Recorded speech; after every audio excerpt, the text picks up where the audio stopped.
Ocurriendo en materia de salud en nuestro país en el contexto de la pandemia, con números que van a la baja, pero también con la preocupación que surge a raíz de la variante Delta, porque el Consejo Asesor recomendó aplicar una dosis de refuerzo a las personas que sean contacto estrecho de un caso con esta variante. Con esta medida se busca detener en lo posible la transmisión y evitar los brotes. Queremos conversar sobre este tema con la infectóloga pediátrica de la Clínica Universidad de los Andes, la doctora María Luisa Endeiza. ¿Cómo está, doctora? Buenas tardes. Hola, Frecia, buenas tardes. Gracias por conversar con nosotros. Bueno, ¿en qué consiste esta propuesta, no? Ahora que hemos conocido, por lo demás, en las últimas horas de más contagios con esta variante, ¿de qué manera podría detenerse o por lo menos evitar que se propagaran los contagios? Bueno, mira, en realidad esto lo que propone el Consejo Asesor no es una dosis de refuerzo, se llama profilaxis post-exposición. Eso se utiliza normalmente con otras infecciones como por ejemplo varicela, brotes de hepatitis o sarampión, donde uno toma el contacto estrecho de un caso positivo y lo vacuna. Pero no es refuerzo porque a lo mejor es una persona que no ha recibido vacuna nunca, ¿te fijas? Entonces sería la primera dosis. Ahí no todos estamos de acuerdo con eso, que por supuesto que funcionan esas otras enfermedades, pero no tenemos todavía, como pasa con casi todo en COVID, evidencia de que esto pueda funcionar también con COVID. Y una de las razones es porque en realidad en los esquemas primarios de vacunas contra COVID la mayoría son de 2 dosis. Entonces, lo que tú quieres hacer con una persona que fue contacto estrecho es evitar que haga la enfermedad, ¿no es cierto? Entonces, por un lado tenemos el periodo de incubación de esa persona que estuvo expuesta, que son alrededor de entre 7 y 14 días, pero por otro lado es lo que se demora también la vacuna que tú le colocas en hacer los anticuerpos, y que nosotros sabemos que es alrededor de 14 días, pero si son de 2 dosis, necesitamos recién la segunda dosis, te fijas, y los otros 14 días, entonces ahí llegaríamos tarde. Entonces, no sé, a mí personalmente no me parece una estrategia que llegue a ser muy práctica en este minuto. Además, tenemos pocas dosis, yo creo que hay que priorizarlas más en seguir vacunando a la población que no está vacunada. Sí, y en ese sentido, pensando en el acceso a las dosis necesarias, ¿dónde hay que poner el esfuerzo entonces y el foco en esta etapa de la vacunación?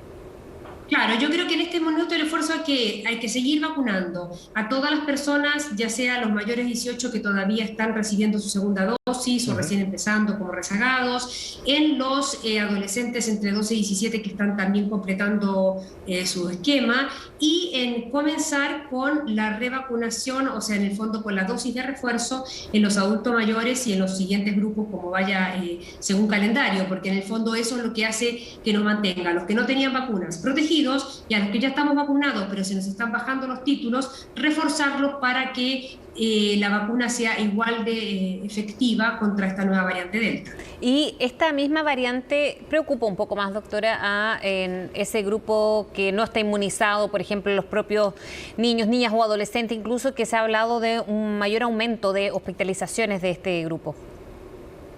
Mira, en general lo que se sabe hasta ahora es que claramente los más jóvenes son los que se están contagiando más, pero todavía no se sabe si es porque son más susceptibles o porque son los que están menos vacunados. Que eso es probable que sea lo más probable, o que están parcialmente vacunados. Acuérdense que todos estos jóvenes que empezaron a vacunarse ahora, pero todavía no tienen su fase de movilidad, no están completamente protegidos, y menos con vacunas que se han hecho pensando en el virus original de Wuhan. Entonces, todas las vacunas, incluso Pfizer, que es la que tiene mejor efectividad, también responden menos a esta variante nueva. Entonces, ojo con eso, a lo mejor la culpa no es tanto de la edad del grupo etario, sino que son los que más se mueven, los que más vuelven a la vida social, ¿no es cierto?, y los que están menos vacunados.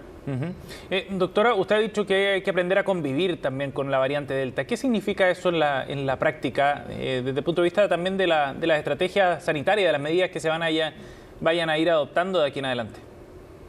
Así es, mira, por un lado el tema que es de la vacunación, que es fundamental, pero como sabemos que eso no es suficiente, y además hay gente que no se puede vacunar por algún motivo de a lo mejor especial, puntual de salud, o porque todavía son niños chicos que no hay vacunas autorizadas, en el fondo tenemos que seguir con esto de controlar los aforos, de ser muy estrictos todavía con el ingreso al país de extranjeros, que son los que estarían trayendo más la variante, por más que ya hay casos comunitarios, pero sobre todo esto de no relajarse, o sea, uno tiene que empezar a hacer vida un poco más normal, volver a juntarse con la gente, pero recordar que el virus no está en las cosas, sino en las personas. Entonces, no gano nada con ponerme mascarilla cuando voy a la micro o cuando voy a un lugar público, pero me la saco cuando entro a mi casa o a la casa de mi vecino, si yo no vivo con ese vecino o con ese amigo, porque puede estar infectado igual. Ahí tengo que usar la mascarilla igual. Ahora, la mascarilla se hace necesario, sobre todo, por ejemplo, ahora con el regreso a clase, también paulatinamente están entrando